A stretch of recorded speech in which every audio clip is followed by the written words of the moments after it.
Bismillahirrahmanirrahim. Alhamdulillahi rabbil alamin. Wassalatu wassalamu ala sayyidil mursalin habibina wa syafi'ina Muhammadin wa ala alihi wa sahbihi ajma'in, amma ba'du.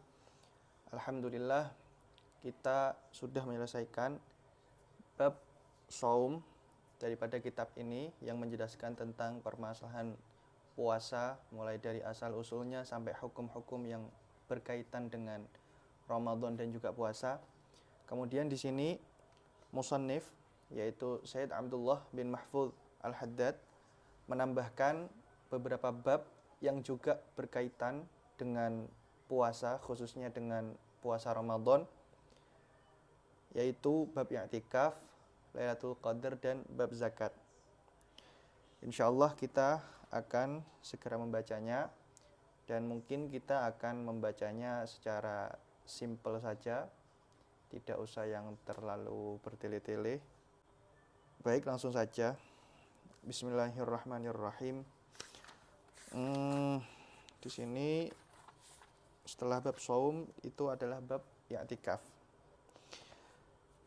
Bismillahirrahmanirrahim. Al-mulhaq, yaitu yang berkaitan dengan puasa Ramadan. Yang pertama yaitu al-i'tikaf. Bab ini itu menerangkan tentang i'tikaf. Apa itu i'tikaf? Di sini dijelaskan ta'rifuhu, pengertian i'tikaf.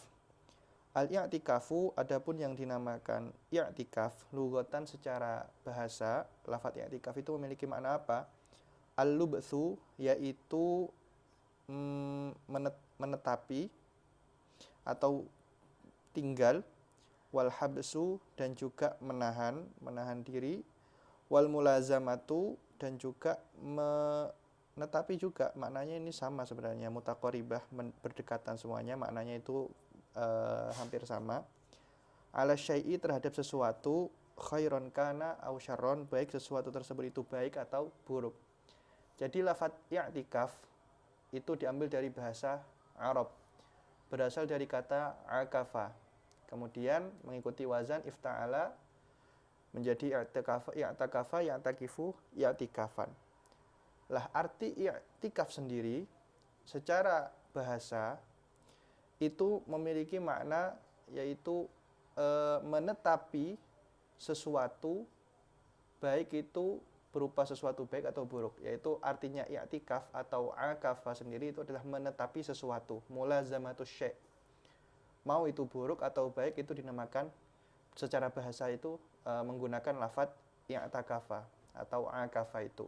Itu secara bahasa. Jadi maknanya adalah menetapi sesuatu.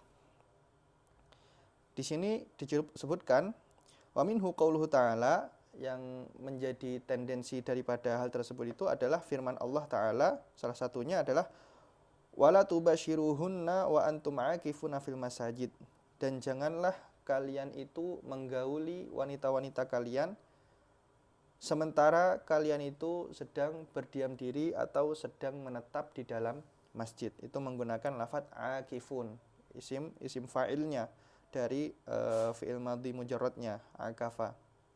Wa qauluhu ta'ala, dan juga firman Allah yang lain, ma hadhihi tamathilul lati antum laha akifun. Apakah permisalan ini atau apakah perbuatan ini yang antum laha akifun, yang kalian itu perbuat. Maksudnya ini menggunakan lafaz akifun. Makna akifun di sini bukan i'tikaf di masjid yang kita ketahui secara maklum, tapi yang maksud di sini adalah yang kalian perbuat atau yang kalian itu mulazamah terhadapnya. Apa yang telah kalian perbuat ini selama ini, yang kalian selalu perbuat gitu loh. Maksudnya seperti itu. Itu menggunakan itu pengertian i'tikaf sendiri dari secara bahasa. Al-i'tikafu, adapun i'tikaf syar'an secara syariat, pengertiannya secara syariat Islam itu apa? Al-lubthu, yaitu berdiam diri atau menetap, fil masjidi, di masjid, min syakhsin, dari seseorang, makhsusin, yang khusus, biniyatin, dengan niat. Itu adalah i'tikaf secara syariat, yaitu menetap menetapi masjid atau berdiam diri di dalam masjid dari orang-orang tertentu. Maksudnya ya orang-orang, bukan semua orang, karena i'tikaf itu ada beberapa syaratnya. Orang-orang yang sah melakukan i'tikaf itu siapa saja, yang tidak sah bahkan tidak boleh melakukan i'tikaf itu siapa saja. Maksudnya syakhs maksus itu seperti itu. Dan biniyah.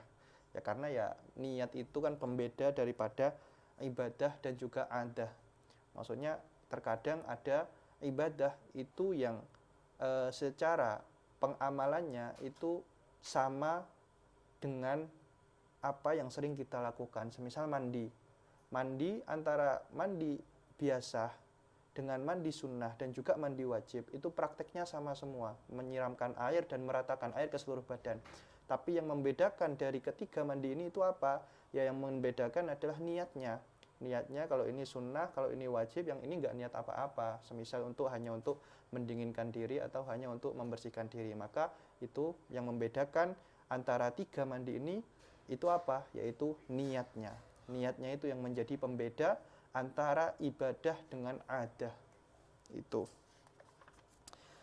Kemudian di sini dalilu masyru'iyatihi, yaitu dalil akan disyariatkannya i'tikaf.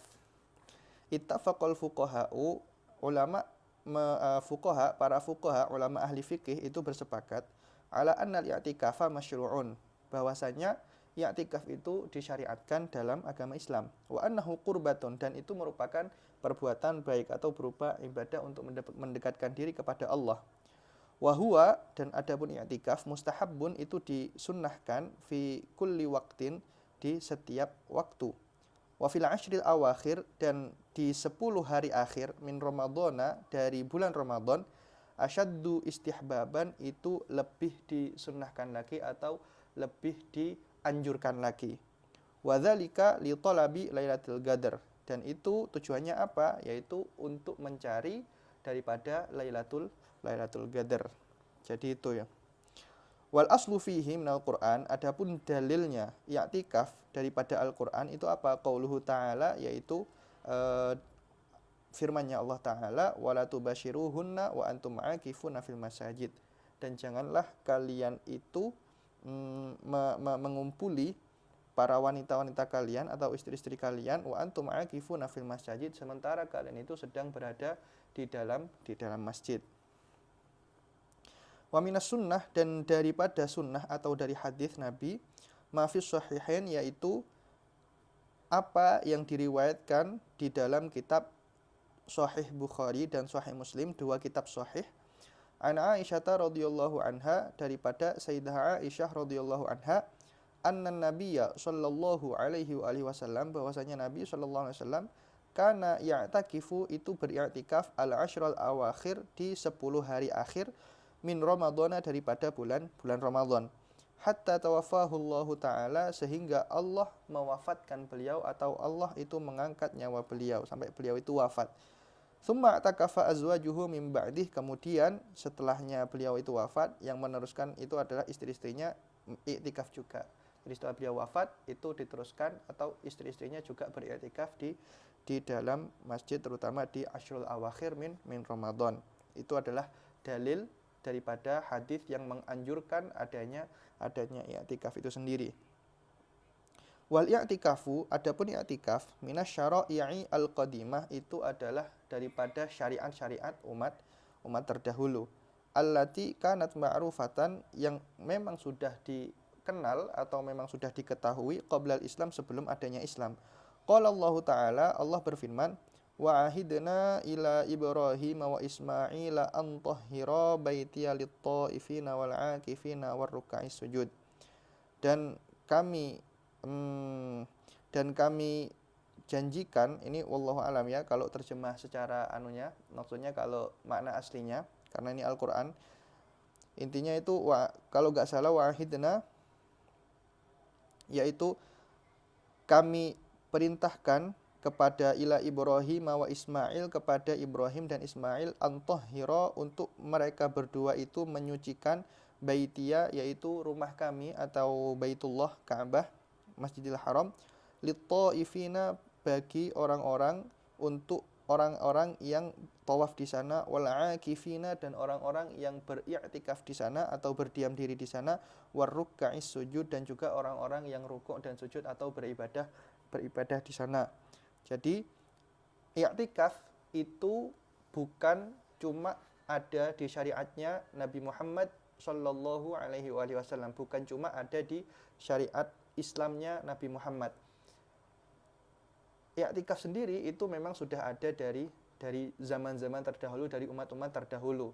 Salah satu dalilnya adalah di mana Allah itu menyebutkan bahwasanya Allah itu memerintahkan Nabi Ismail dan Nabi Ibrahim di dalam ayat ini, wahidna ila Ibrahim wa Ismail antahhira baitiya, yaitu untuk membersihkan atau menyucikan baiti, yaitu Baitullah, Ka'bah al-Musyarrafah atau Masjidil Haram. Untuk apa? Yaitu untuk orang-orang yang bertawaf, lit-taifina wal akifina, dan orang-orang yang i'tikaf di sana atau berdiam diri di sana, waruka'is sujud, dan orang-orang yang beribadah di sana. Jadi i'tikaf sendiri itu memang sudah ada dari syariat-syariat umat terdahulu, dari nabi-nabi terdahulu.